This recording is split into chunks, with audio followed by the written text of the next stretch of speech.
Social media پر ان دنوں ایک پاکستانی لڑکی کی کہانی وائرل ہو رہی ہے جس نے 18 سال تنہا رہنے کے بعد اپنی والدہ کا نکاح کروا دیا۔ ہمارے معاشرے میں دوسری شادی کو آج تک مکمل طور پر تسلیم نہیں کیا جاتا۔ اگر مرد دوسری شادی کر لے تو ظالم، اور اگر دوسری شادی عورت کرے تو اپنی زندگی کو ایک دوسرا موقع دیتے ہوئے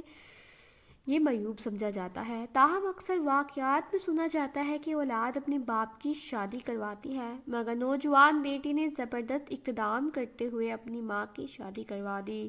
والدہ کی شادی کی شیئر کردہ ویڈیو میں انہوں نے بتایا کہ والدہ نے 18 سال تک ان کا خیال رکھا، ان کی بہتر پرورش اور تعلیم کی خاطر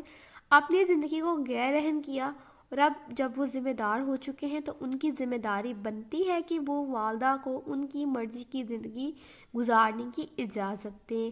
عبدالاحد کی جانب سے شیئر کردہ ویڈیو میں انہیں والدہ کے ہمراہ نکاح کے وقت بھی دکھایا جا سکتا ہے، جبکہ وہ والدہ کے ساتھ شادی کی دیگر رسومات بھی دکھائیں۔ بعد ازاں انہوں نے دلہن کے روپ میں والدہ کی تصویر اپنے ساتھ شیئر کرتے ہوئے ان تمام افراد کا شکریہ ادا کیا جنہوں نے ان کی تعریفیں کی۔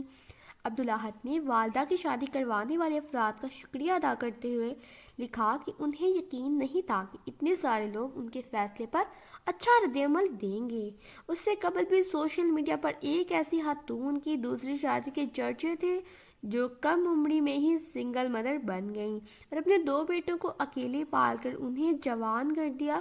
اور ان کی بہترین پرورش کی۔ ایسے میں بیٹوں نے ماں کے اکیلے پن کا احساس کرتے ہوئے خود اپنی ماں کی دوسری شادی کروائی اور اسے زندگی کو بھرپور طریقے سے جینے کا ایک اور موقع دیا۔ سوشل میڈیا پر جب یہ تصاویر سامنے آنے پر صارفین کی جانب سے دلچسپ تذکرے کیے گئے، لوگوں نے ان جوان بیٹوں کو خوب سراہا جو اپنی ماں کی دوسری شادی پر بے حد جذباتی دکھائی دے رہے تھے، اور انہوں نے کسی کی پرواہ نہ کرتے ہوئے یہ مثبت فیصلہ کیا۔ سوشل میڈیا پر اس خوبصورت خاندان کی والدہ کے نکاح کے موقع پر کیا گیا فوٹو شوٹ وائرل ہوا، جو نہ صرف مثال بلکہ لوگوں کو ایک جذباتی پیغام بھی دیا کہ اگر کسی بھی وجہ سے والدہ اکیلی پڑ جائیں تو اسے بھی نوجوان بیٹے ہونے کے باوجود دوسری شادی کا حق ہے۔ اس کی خوشی کے لیے بیٹوں کو معاشرے کے بنائے گئے عجیب و غریب رواج اور اصولوں کو توڑ کر اسے زندگی میں ایک دوسرا موقع ضرور فراہم کرنا چاہیے۔